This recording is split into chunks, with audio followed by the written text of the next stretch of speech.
전해라는 제목으로 설교를 계속하겠습니다. 갈라디아서 보면 로마서도 마찬가지고 믿음으로라는 말을 많이 강조합니다. 그래서 우리가 흔히들 하는 말이 그러면 우리는 어떻게 살아야 되느냐라는 질문들을 많이 합니다. 어떻게 살아야 되느냐, 율법 없이 어떻게 살아야 되느냐라는 말을 많이 합니다. 물론 제 자신에게도 수없이 많은 질문을 던지는 말입니다. 그렇지만 사도들을 보면 어떻게 살아야 되느냐라는 그 스스로 질문을 한 적이 없습니다. 사도들을 보면 이렇습니다.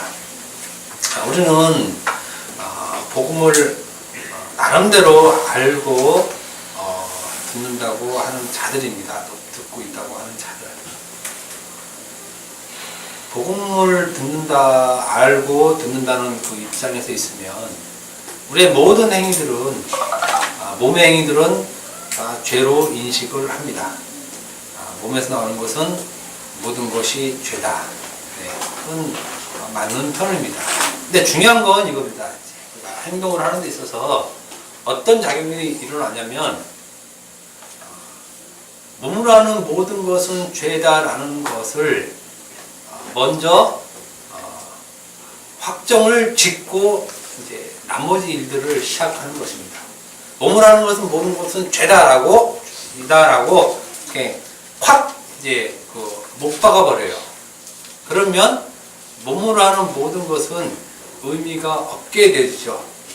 이미 죄로 규정시켜 놨기 때문에 그 다음에 몸으로 하는 모든 것은 아무 의미가 없는 것입니다. 그래서 영은 선한 것이고 몸은 악한 것이라는 영주주의적 이원론에 스스로 갇혀버리죠. 그러면 내 몸은 이제 그때부터 자유한 겁니다. 내 몸은 자유한 것이에요. 실제로 영이 자유해야 되는데 영은 자유롭지 않고 몸이 자유합니다. 몸이 자유하면 우리 쪽에서 보면 세월호 선장은 훌륭하신 분입니다. 훌륭하신 분이에요. 훌륭하신 분. 왜 훌륭하신 분이냐면 그 사람은 자기 죄가 뭔지 알아요. 자기 죄가. 실제로 그럴 가능성도 있습니다. 왜 그러냐면 구원파 논리가 그렇기 때문에 세월호에 또 세모 그쪽에 들어가는 사람은 웬만한 사람이면 못 들어간대요. 웬만한 사람이면. 헌금을 꾸준하게 많이 하든지 아니면 몸으로 열심히 수년간 무보수로 봉사한 사람 외에는 그쪽 세모 계통 쪽으로는 직원으로 거의 못 들어간답니다. 거기 들어가려고 보통 1년에서 3년은 거의 무보수로 일을 해야 거기 들어갈 수 있대요. 그러니까 아무나 들어가는 것은 아닙니다. 그런 걸 보면 선장이든지 승무원이든지 그런 유형들이 많이 있습니다. 구원파적 사고, 몸은 악하고 영은 선하기 때문에 몸에 대해서는 전혀 비중을 안 두는 그런 거. 그러니 배가 침몰해도 자기는 떳떳하게 걸어 나올 수 있는 것입니다. 이 몸은 악하기 때문에. 단단 논리로 얘기합니다. 구명조끼를 충격에 벗어주고 죽은 그 학생이 있습니다. 우리 쪽에서 보면 죄인이죠. 자기 의를 드러내는 죄인. 그죠? 우리는 분명히 그렇게 할 겁니다. 그건 자기 의를 드러내기 위해서 그렇게 한 거야. 인간의 죄를 적나라하게 보여주는 거야. 그게 뭐 이런 식으로 우리는 이야기를 전개해 나갑니다. 전개해 나가요. 우리가 그렇다는 거예요. 우리는 이미 우리 몸은 죄된 몸이기 때문에 라는 것을 단정시켜 놓고 나머지를 하기 때문에 실제로 율법도 눈에 안 들어오고 진리도 눈에 안 들어오는 경우가 허다합니다. 그래서 복음 안다는 사람 보면 각박해요. 빡빡하고 별로 사귀기 쉽지 않고, 저는 확실히 그래요. 보면은 이 글도 읽어보고 다 그러면 별로 상대하고 싶은 생각들이 없어요. 이게 이미 자기 몸은 자기 스스로 정해버리는 겁니다. 인간은 그럴 수밖에 없습니다. 그거는 자기 구명조끼 벗어주고 할 얘기지, 그거 벗어주지 않고 할 얘기가 아니에요. 사실은 어떻게 살아야 되느냐, 구명조끼 벗어주고 살면 돼요.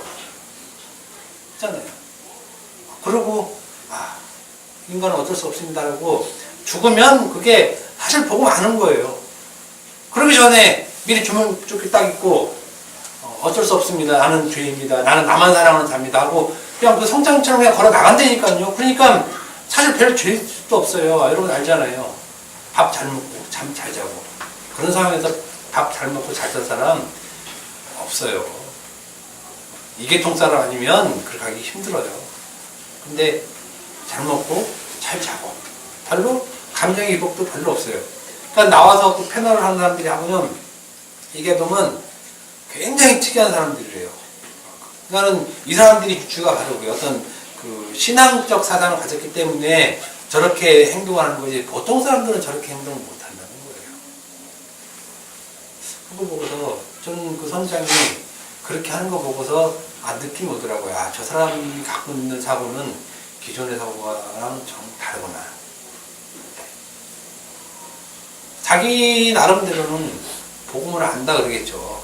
이 기존 교회들은 모른다. 너희들이 뭘 아느냐. 그런데 그 사람들이 갖고 있는 그 구조로는 그런 일들이 충분히 가능하다는 거예요. 그러니까 이게 신앙이 제대로 되어 있지 않는 것입니다. 우리도 그럴 위험성에 많이 빠져 있습니다. 근데 성경에 안 들어가는 것과 제가 얘기하는 것도 마찬가지입니다.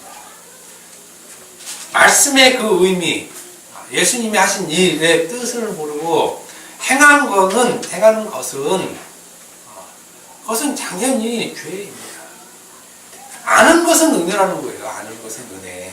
그 말씀이 그리스도를 완성되어 준다는 그 말씀을 아는 것은 은혜이기 때문에 은혜가 나가면 그것이 죄로 나가든 선으로 나가든 관계없이 그거는 주의 은혜로 가는 거예요. 주의 은혜로. 그러면 주의 은혜가 오면 나머지 일들은 그 주의 은혜 안에서 다 행하게 되어 있습니다. 형제가 부르면 도와주고 그렇잖아요. 그럼 자연스러운 걸 뭘 하라 마라 그럽니까? 그러면 죄니까 하지 말고 이런 차원에서 떠나 있는 것입니다. 사실은 잘하고 너무 우리가 복음 안다고 우리 스스로를 먼저 단정짓지 말아요. 뭘 해도 죄다. 그거는 나중에 하시라니까. 나중에 여러분 돈이 아까우면 헌금 많이 내세요. 그러면 그럴 때 그럴 수밖에 없습니다라고 나오잖아요. 내지도 않고 그럴 수밖에 없습니다. 그건 아니라니까. 그거는 이미 자기 합리화예요. 그냥 너무 우리는 복음을 너무 자기 유익된 쪽으로 너무 많이 이용하니까 각박해요. 할 수 있는 한 여러분들이 율법대로 사세요. 100% 사셨으면 살고. 그런데 그 율법이 그리스도라는 걸 알고 하라는 얘기예요. 알고. 그러면 은혜가 더 깊다는 거예요. 그러면 오늘 바울이 얘기한 그 말씀을 통해서 우리가 그런 것들을 더 좀 알자는 것입니다. 우리가 어떻게 살아야 될 거냐? 율법대로 사세요. 율법대로 하고 싶은 대로 내 이웃을 내 몸같이 사랑하고 싶으면 내 몸같이 사랑해서 열심히 줄 것은 다 주시고. 그런데 그게 그리스도라는 걸 알으라는 얘기예요. 그리스도. 이거 예수님께서 하셨구나. 그럼 율법을 안 가고 그리스도로 간다는 거예요. 그리스도로. 이건 다 죄이기 때문에 아예 근처도 안 가고 그렇게 자기 속셈 다 챙기고 그렇게 각박하게 살지 마시고.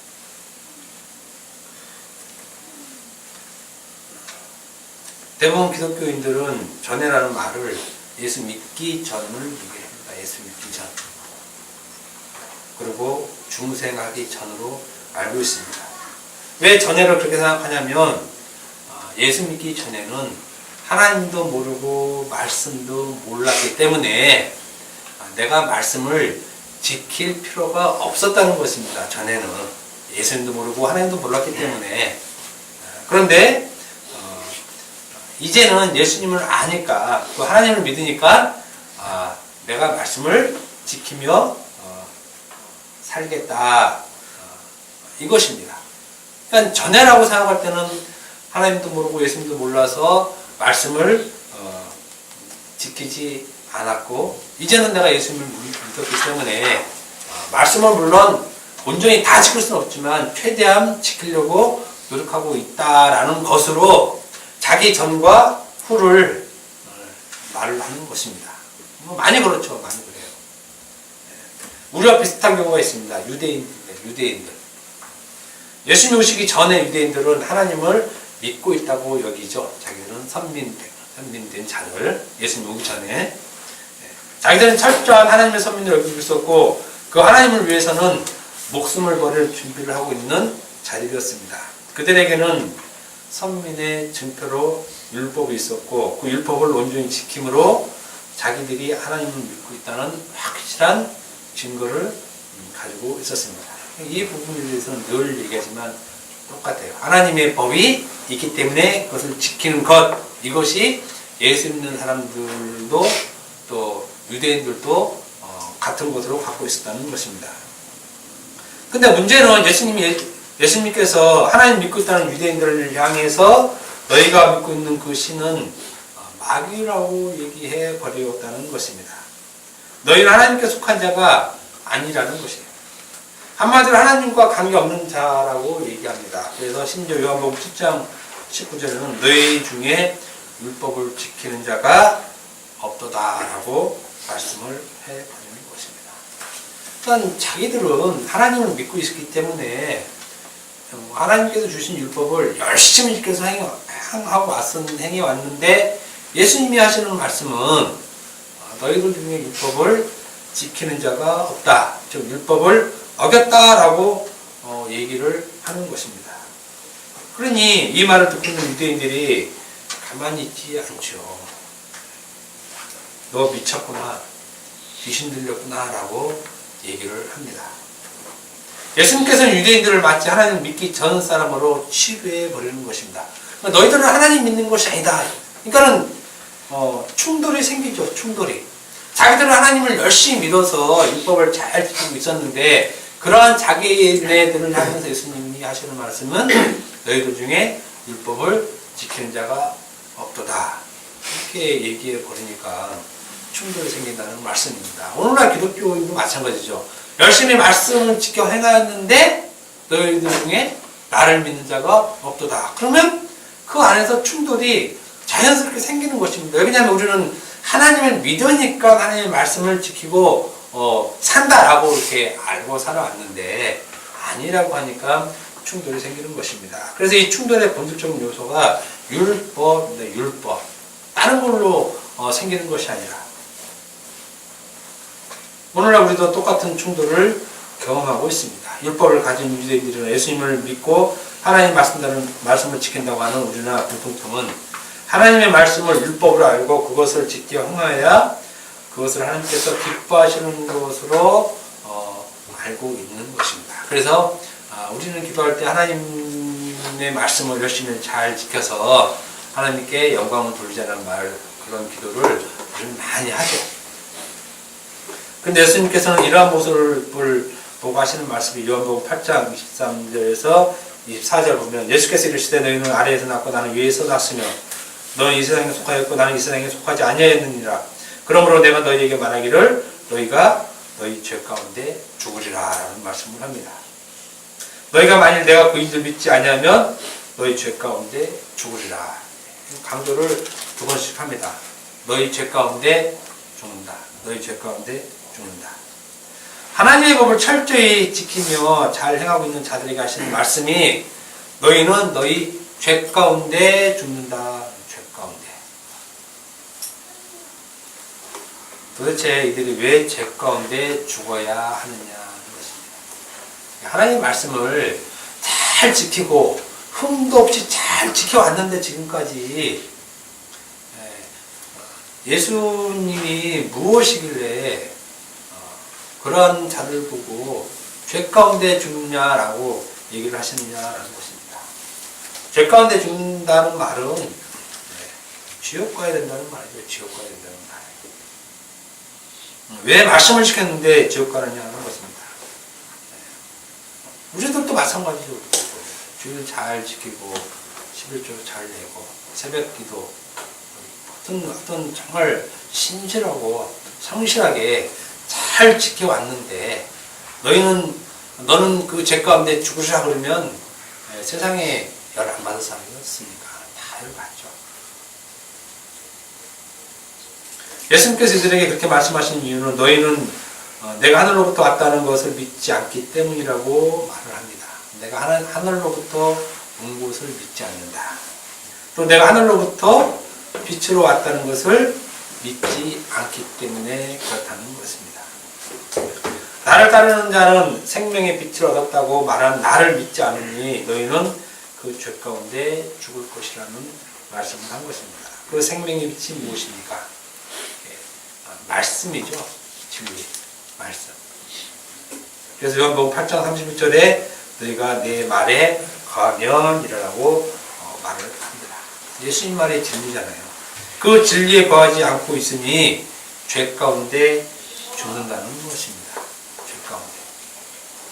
그리고 8장 32절에 너희가 그 진리를 즉 내가 그 진리인 줄 알면 그 진리가 너희를 자유롭게 하리라라는 말씀을 하셨고, 자유롭게 하신다는 말은 죄 가운데서 건져내시겠다는 말이죠. 그러니까 우리가 자유하는 것은 죄 가운데서 자유하는 거지 다른 곳으로 자유하는 것은 아닙니다. 죄 가운데가 뭔지 아시겠죠? 죄 가운데 죽으리라는 말은 또 말씀드리겠지만 율법 가운데 죽으리라는 말이에요. 죄 가운데 죽으리라는 말은. 우리를 자유롭게 하신다는 것은 그 죄 가운데서 건져내시는 거죠. 율법 안에서 건져낸다는 말이에요. 율법 안에서. 너희 마음속에 내 말을 진리로 가지고 있으면 그 진리가 너희를 그 죄 가운데서 율법 가운데서 건져낼 것이라는 말입니다. 그런데 이들은 말하기를 우리는 이미 자유로운 자들이라고 말을 합니다. 이미 하나님을 믿고 있으니 구원받은 백성이라는 것입니다. 우리와 같은 말 합니다. 우리도 예수 믿으니 자유롭다고 말을 해요. 예수 믿으니까 자유로워요. 우리도 예수 믿으니까 예수 안에서 자유하고 있습니다. 그런데 자유하는 것이 뭐냐면 얘기 못하죠. 자유한 것이 뭐냐면 얘기 못해요. 여러분도 자유한 것이 뭐냐 그 얘기 들어본 적이 거의 없었을 것입니다. 진리를 알면 진리가 너희를 자유롭게 하라고 진리를 알 것 같은데 자유롭게 한다는 말은 뭔지 몰라요. 둘 다 모르는 것이에요. 그러니까 자유롭게 한다는 말을 복음 아는 자들이나 모르는 자들이나 똑같이 자기 몸의 자유를 얘기를 하죠. 뭘 해도 괜찮아요. 뭘 해도 술집 가도 괜찮고 주일날 놀러 가도 괜찮고 뭘 마음대로 해. 마음대로. 그게 뭐가 중요한지 뭐가.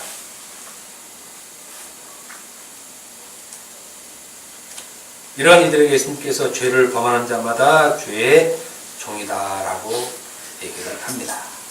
내 말이 너희 속에 진리로 있지 않으면 그 사람은 죄를 범하는 자로 죄의 종이다라고 말을 하는 것입니다.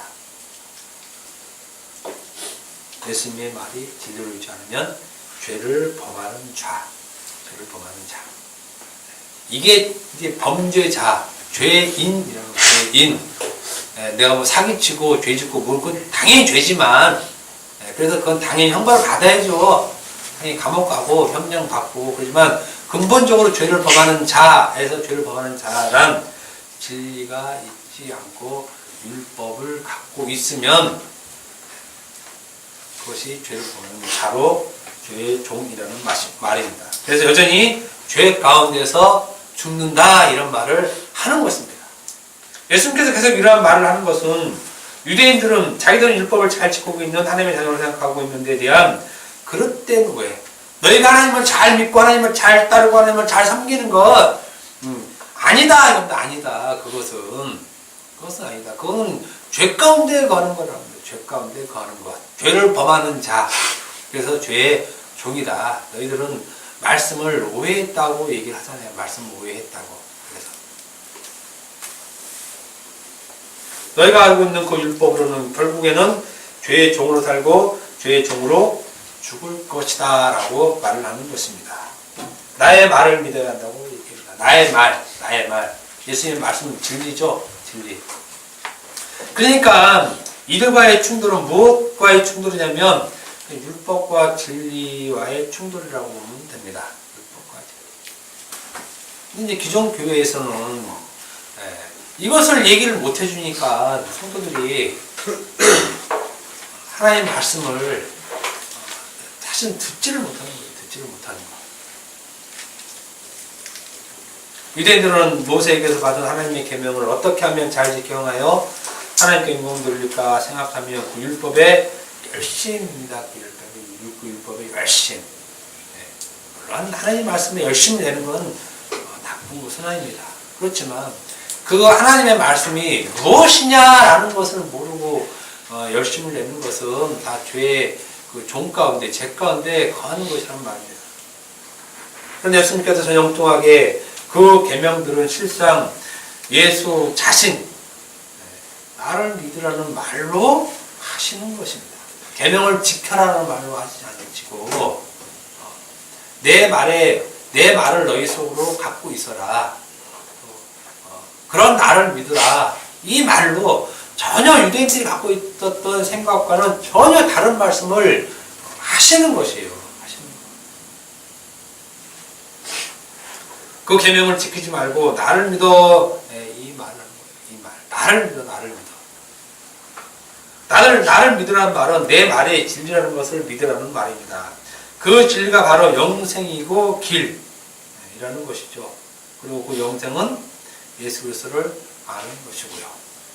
예수 그리스도를 아는 것이 예수님을 본받는 것입니다. 예수님을 본받는 것. 그러니 내 말이 진리인 것을 믿으라. 근데 유대인들은 안 믿죠. 유대인들이 믿는 건 뭐냐면 나는 하나님의 말씀, 율법이 있기 때문에 그 하나님 말씀을 지키는 것으로 내가 하나님을 믿는다는 증표로 하겠습니다. 라는 것이에요. 어떻게 보면 그 말이 이 말 같고 저 말이 이 말 같은데 본질이 전혀 다르죠.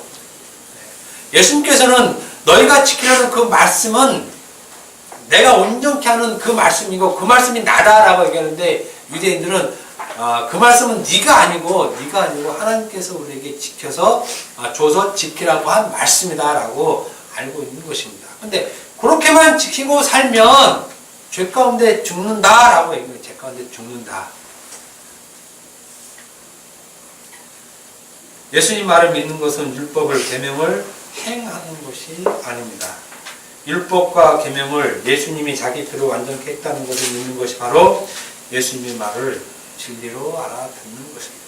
그런데 사람들은 이 말을 못 알아듣습니다. 그래서 예수님께서 또 말씀하십니다. 어찌하여 내 말을 깨닫지 못하느냐. 자기 말을 깨닫지 못한다고 얘기를 하죠. 답답해서 하는 소리입니다. 너희들은 왜 내 말을 깨닫지 못하느냐. 너는 내 말을 들을 줄 알지 못하느냐. 요한복음 8장 43절에 있습니다. 너희는 왜 내 말을 깨닫지 못하느냐. 깨달아야 되는데 못 깨닫는다는 얘기죠. 왜 못 깨닫느냐면 내 말을 들을 줄 모른다는 것이에요. 내 말을. 지킬 줄만 알았지 그 말이 나를 가리키는 말, 이것으로 못 깨닫는다는 얘기, 못 깨닫는다. 여전히 예수님의 말씀이 진리를 깨닫지 못하고 있는 것입니다. 그러나 예수님의 말씀을 여전히 깨닫지 못하는 자들이 사실은 오늘날 예수를 믿는 사람들이에요. 예수를 믿는 사람들. 여러분 예수를 믿죠? 그러면 예수님 말씀을 지켜라라는 말이 어떤 말인 의미인 줄 알아야 돼요.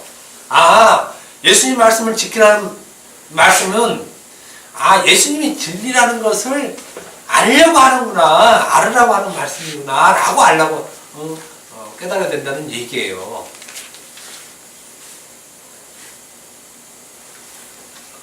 여전히 죄 가운데 여전히 죽어 있는 사람들, 죽어가고 있는 사람들이 속칭 예수 믿는 사람들이라는 것입니다. 이 사람들은 여전히 예수님의 말씀을 듣지 못하고 하나님의 말씀 즉 율법과 계명을 지키는 것이 하나님을 기쁘게 하는 것으로 알고 있는데 그렇지 않다는 거예요. 그렇지 않다는 거. 율법과 계명을 진리로 보지 못하고 행하는 것, 즉 제사로만 보고 있는 것입니다. 계속해서 제사를 드리고 있는 것이죠. 드리고 있는 것.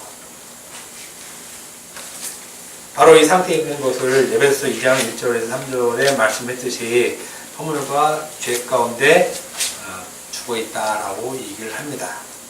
이 허물이라는 말이 바로 속죄제물, 속건제물이라고 말씀드렸죠. 자기는 제사를 드린다고 열심히 제사를 드렸는데 그것은 하나님께 늘 허물만 드리는 것이라는 얘기예요. 허물만.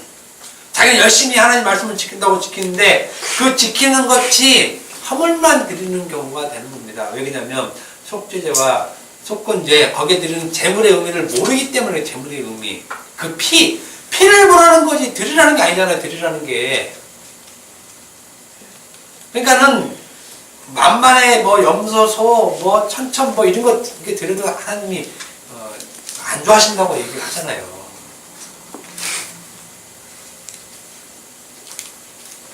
이것을 반복적으로 계속해서 하나님께 드리면 그것이 곧 허물과 죄라는 말이고 그 가운데 죽었다, 죽는다라는 말이에요. 그래서 죄 가운데라는 말을 또 쓰는 겁니다. 죄 가운데라는 말.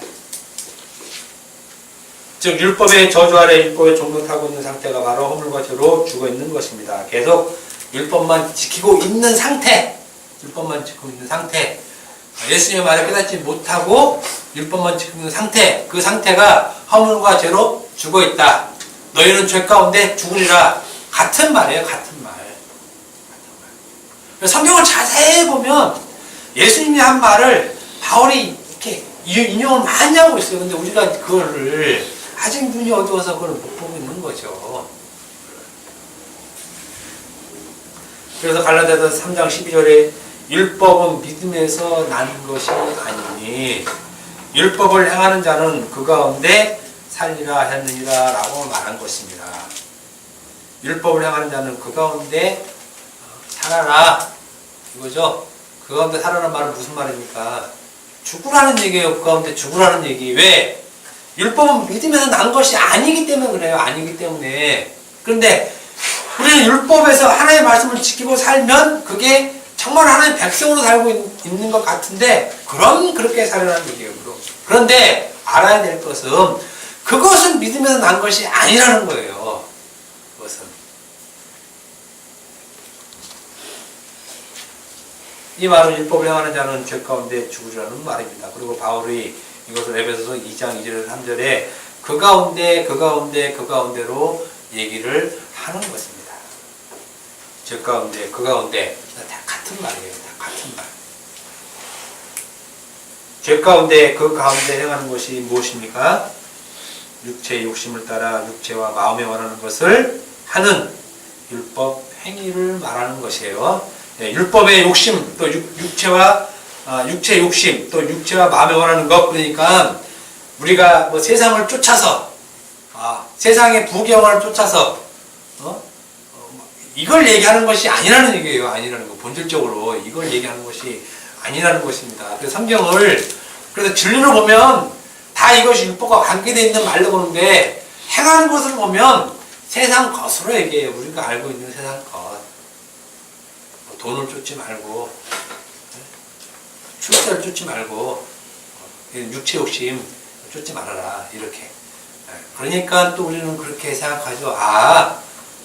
그러니까 내가 또 그럼 육체 욕심, 세상에 하는 욕심대로 그냥 쫓아도 되겠구나. 이렇게 생각하는데, 그것도 죄 가운데 죽는 건 또 똑같아요. 복음을 잘못 받아들이면 항상 자기 유익되는 걸로 복음을 땡겨 쓴다니까요. 인간은 그렇게 된 것 같아요. 교활하고.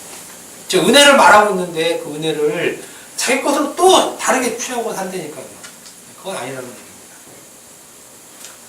지금까지 쭉 한 말을 정리하자면 우리가 전에라고 말하는 그때란 예수 믿기 전을 말하는 것이 아니라 여전히 율법 행위를 따르는 것이 하나님을 기쁘게 하는 것이라는 그 상태에 머물러 있는 것을 전에라고 얘기를 합니다. 전에.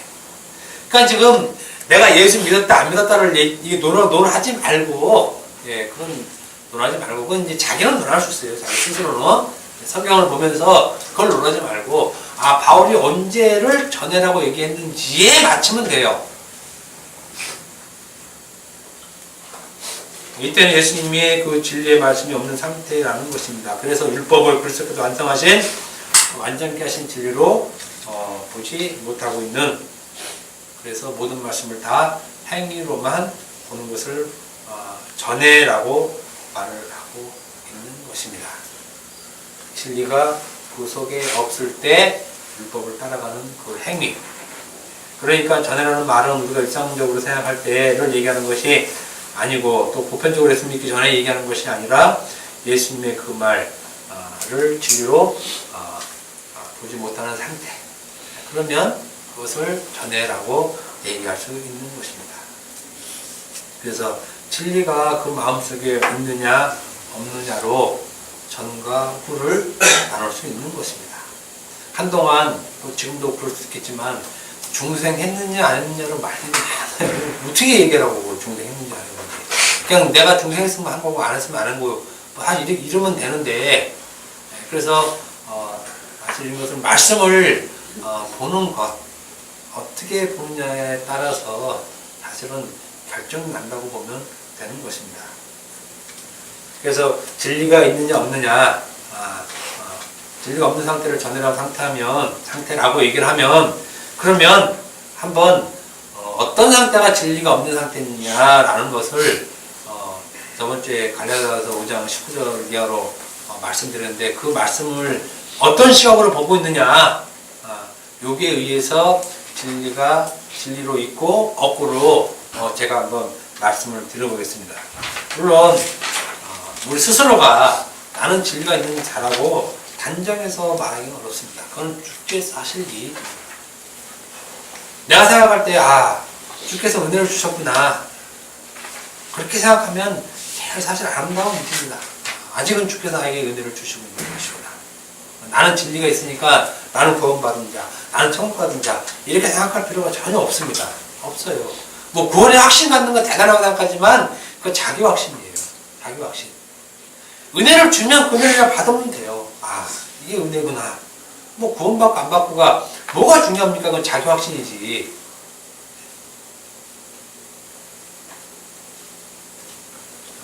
저나 여러분이나 다른 사람에게 너는 진리가 있고 없고 나는 있다, 이렇게 말할 수 있는 위치는 전혀 우리는 아닙니다. 단지 저는 성경에서 이렇게 얘기하고 있으니까 이렇게 말하고 있는 것 뿐입니다. 말하고 있는 것 뿐. 갈라디아서 5장 19절에서 21절을 봐봅시다. 육체의 일은 분명하니 곧 음행과 더러운 것과 호색과 우상숭배와 주술과 원수 묻는 것과 분쟁, 시기, 분냄, 당 짓는 것과 분열과 이단, 투기, 술취함과 방탕함, 또 그와 같은 것이라 라고, 육체의 일은 분명하니 라고 이제 얘기를 하죠. 요것을 이제 어떤 시각으로 보느냐 이건데, 요것을 어떻게 보느냐, 요것을 어떻게 보느냐, 이 말은 아주 중요한 분기점이 됩니다. 아주 중요한 분기점이 돼요. 중요한 말이기 때문에 바울이 얘기하죠. 육체의 일은 분명하니, 강조를 둬서 얘기하는 것입니다.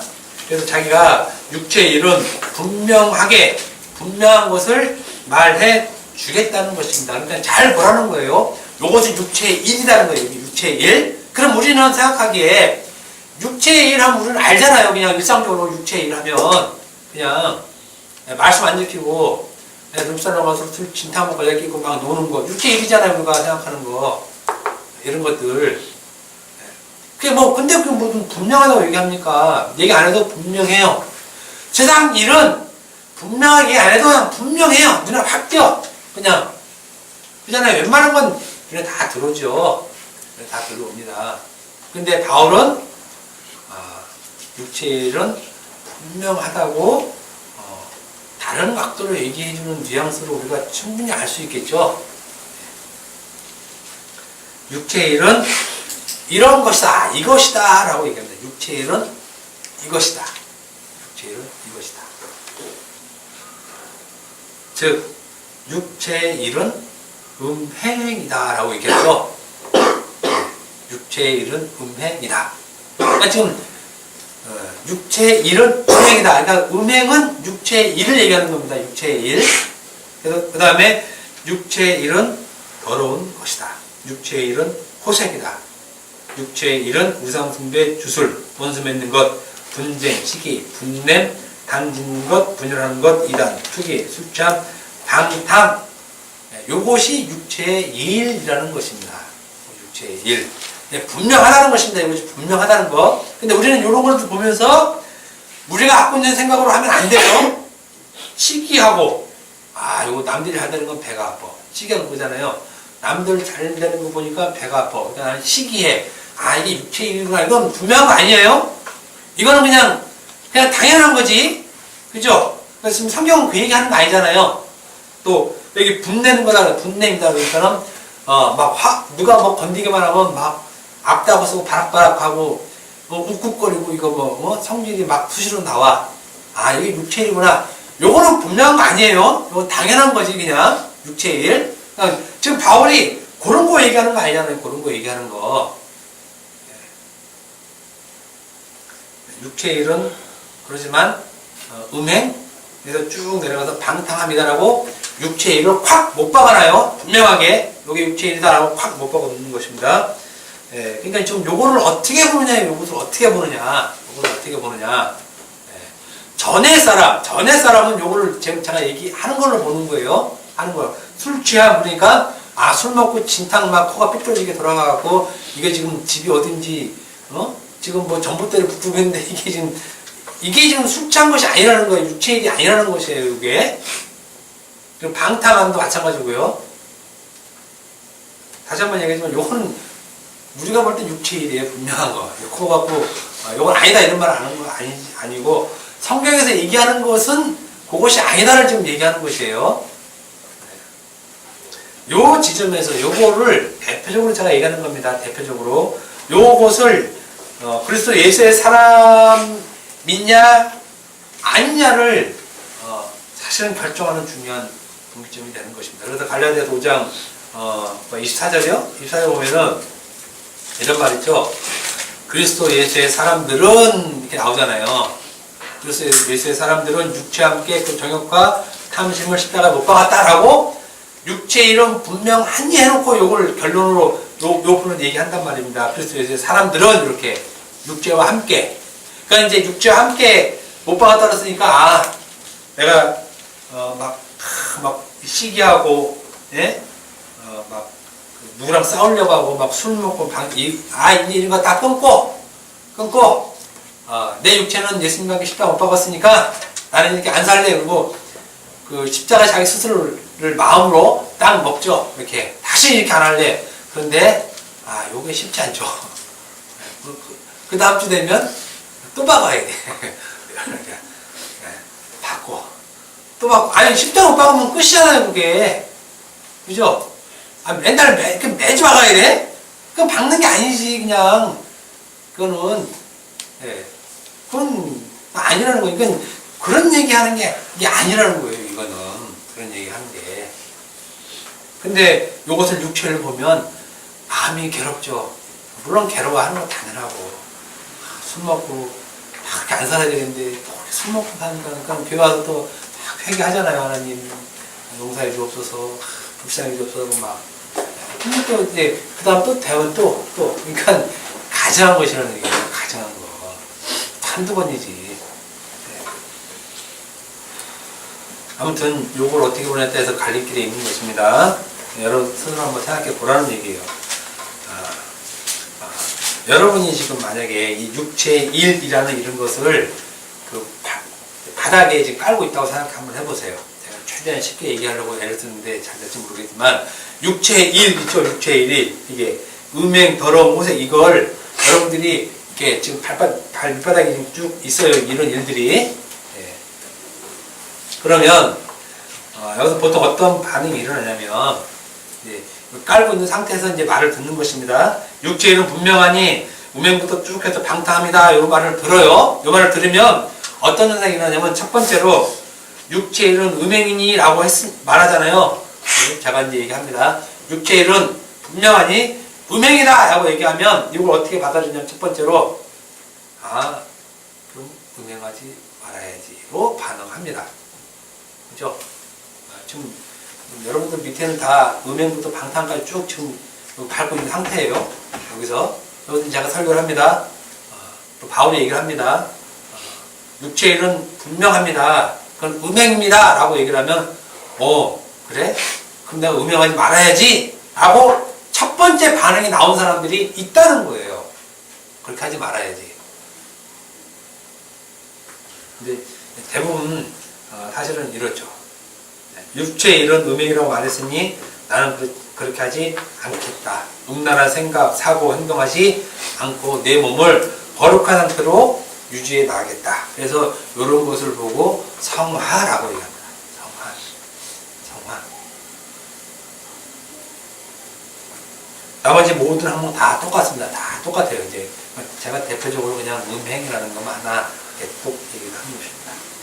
그래서 술 취하지 말라고 했으니 술 안 마시고, 시기하지 말라고 했으니 시기 안 하고, 분내지 말라고 했으니 분내지 말고, 이렇게 육체의 일을 우리 몸이 움직여서 해야 할 것과 하지 않는 것으로 나눠서 여기고 있는 것입니다. 이것을 우리가 행함이라고 그러죠. 행함. 바울도 이 말을 합니다. 행함.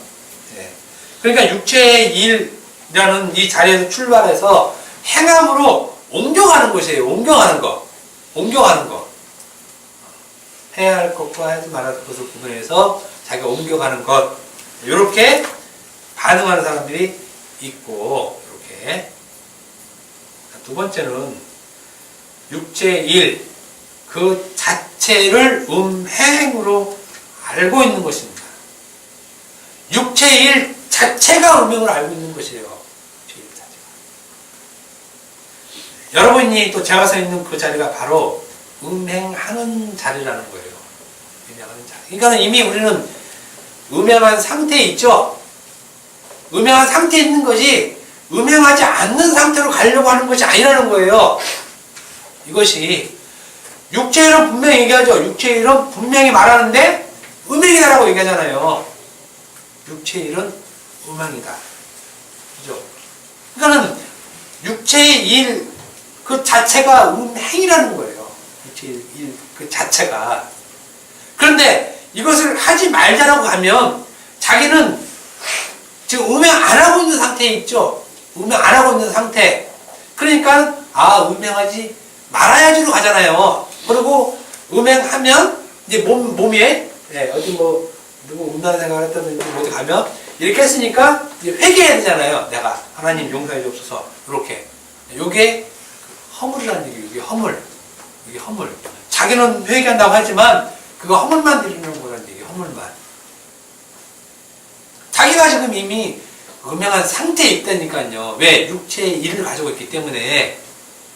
그러니까 육체의 일은 방탕한 시기, 분냄, 이단, 투기, 무상분배 다 되는 것이 이게. 이미 육체의 일을 가지고 있으면, 그래서 육체의 일은 분명하다고 얘기해 주는 것이에요. 그런데 사람들이 이것을 자기가 행하면 안 되는 것으로 갖고 가죠. 그러니까 진리로 갖고 가지 않고 이걸 뭘로 갖고 가느냐? 율법으로 갖고 가는 거예요. 율법으로. 그 차이가 있습니다. 분명히.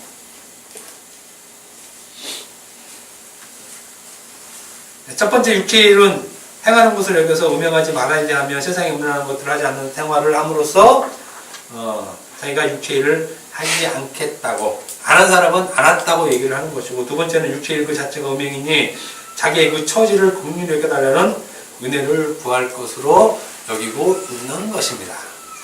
무슨 말인지 아시겠죠? 요것을 지금 어떤 것으로 보고 있냐는 얘기예요. 어떤 것으로. 근데 오늘날 많은 경우가 첫 번째로 보고 있는 경우가 대부분입니다. 왜 그러냐면 수많은 세월 동안 그렇게 들어왔어요. 여러분 잘못이 아닙니다. 사실은. 바울이 분명히 얘기를 하잖아요. 바울이. 지금 이 말하는 사도 바울은 음행하지 말라는 말로 하지 않죠. 그러잖아요. 여러분들이 이건 제가 하는 말이 아니니까 성경에서 그 말 하잖아요. 육체의 일은 음행이다라고 모두 쾅 박난 말이에요. 음행하지 말라. 이것이 아니라 음행하지 말라. 이것이 육체의 일이다. 이게 아니고 육체의 일은 음행이다라고 쾅 모두 박나는 것이에요. 근데 우리는 음행하지 말라로 나가잖아요. 음행하지 말라. 그러면 자기는 음행한 상태가 아니라는 것이 아니라는 거. 그럼 그게 바로 죄라는 거죠. 그게 죄. 이미 음행한 상태인데 음행하지 않으려고 하니까 자기 죄의 상태를 모르는 것이에요. 자기 죄의 상태를 모르는 것. 그래서 바울이 분명하게 육체의 일은 음행이다라고 얘기를 하는 것입니다.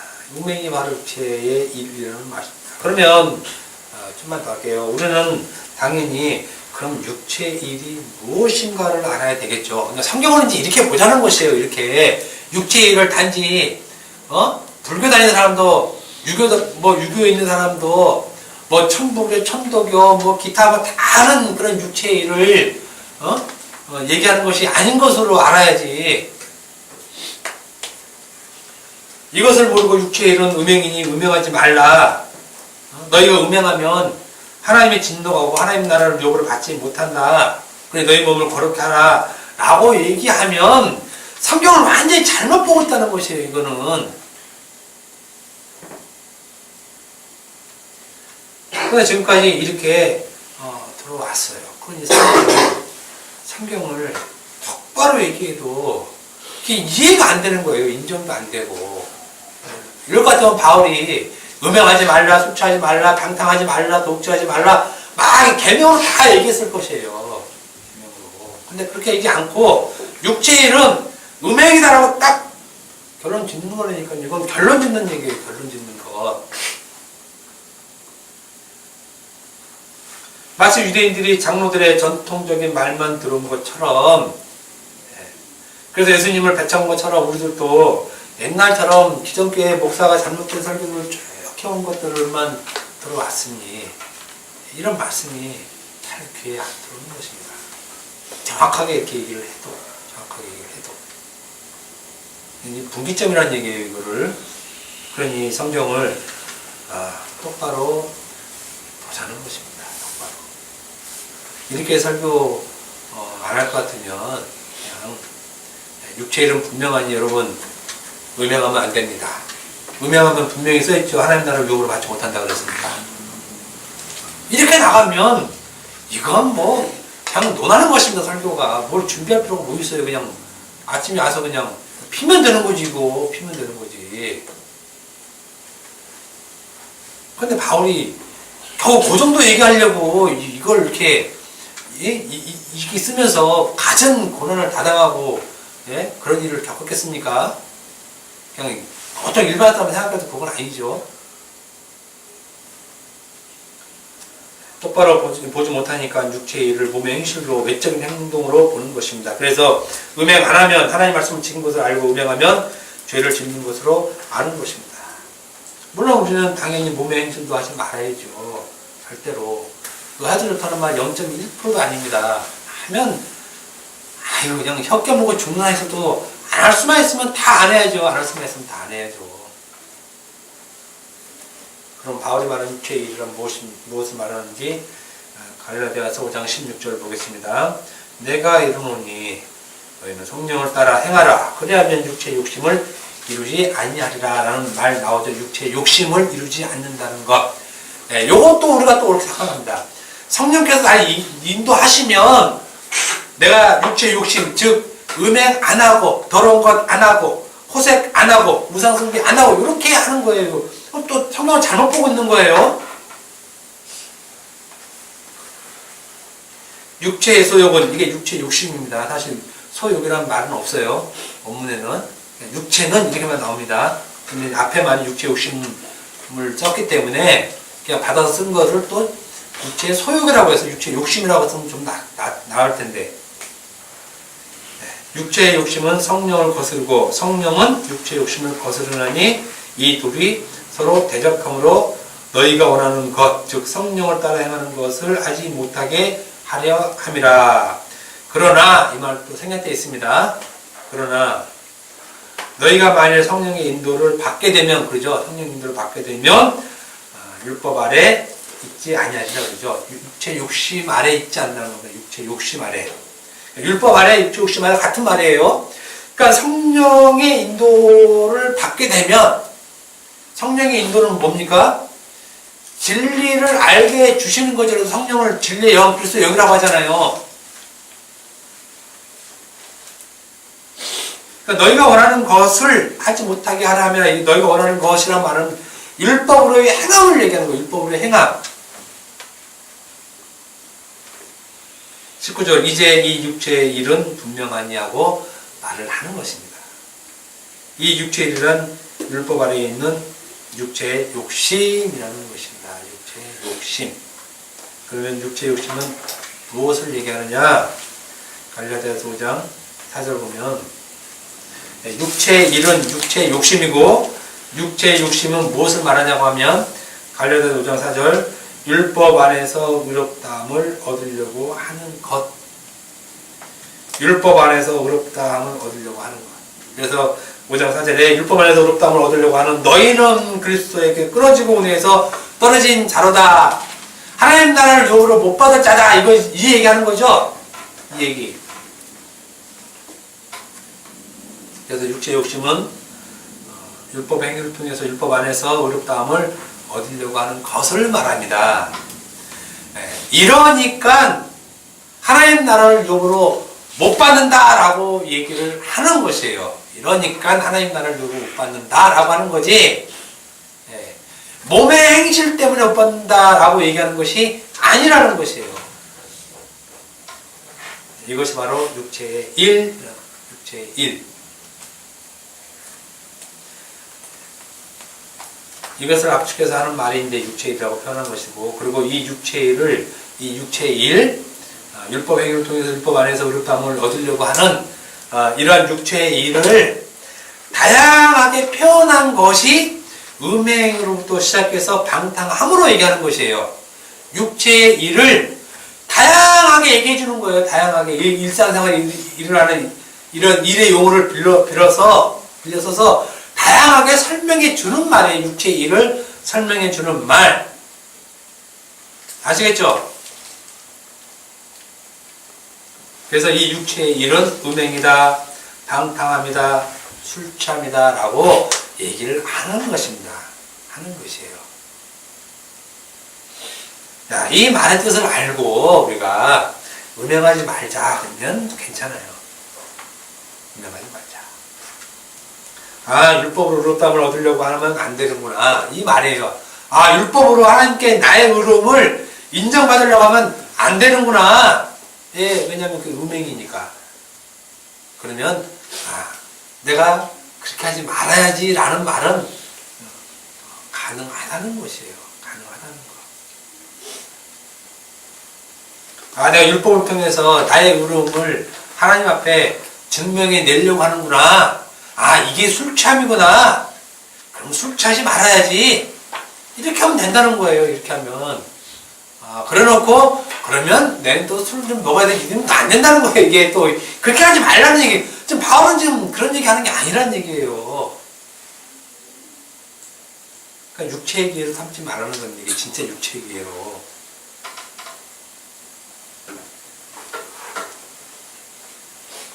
그런데 이것을 생략한 채 음행하지 말라라고 설교를 하면 그 설교는 그 사람을 죽이는 거라는 거예요. 죽이는 거. 왜냐면 그거를 갖고 율법으로 계속 끌고 가잖아요. 율법 끝이 뭐라 그랬어요? 사망, 저주. 진리를 아는 것이 생명이라는 것입니다. 생명. 그거는 율법의 행함보다 훨씬 사실은 더 무거운 짐이에요. 무거운 짐. 실질적으로. 그래서 죽기까지 한다는 것입니다. 죽기까지.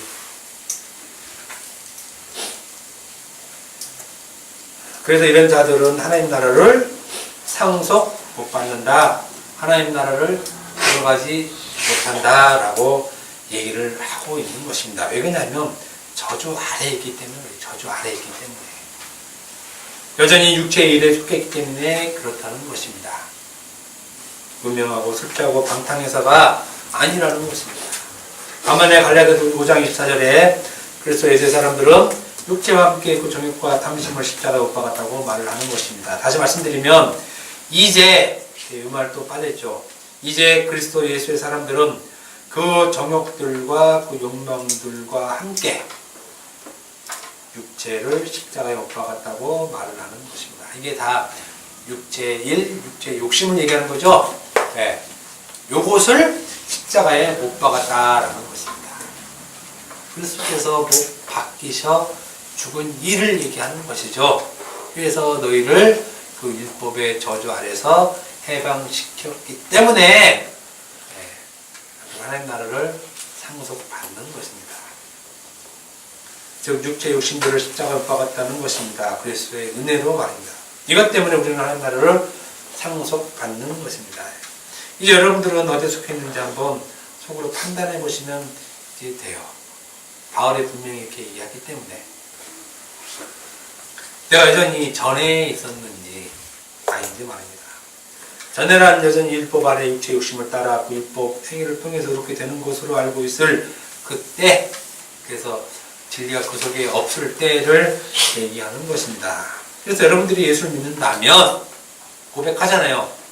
내가 그리스도를 죽은 자 가운데서 부활하신 그 십자가에 박혀 죽으신 그 예수님을 내가 인정합니다. 그러면 그 사람은 절대 육체의 일을 따라가지 않는 자가 되는 거예요. 이제는 사실은 우리의 몸의 행실에서 비록 방탕함, 술 취함, 시기, 질투, 미움이 나올지라도 그 율법을 따라가지 않는다는 것입니다. 그 율법 속에서 그리스도 예수의 사람들은 그리스도의 은혜를 깨닫고 살 것입니다. 그것이 그리스도 예수의 사람들입니다. 다음 시간에 계속하겠습니다. 기도하겠습니다.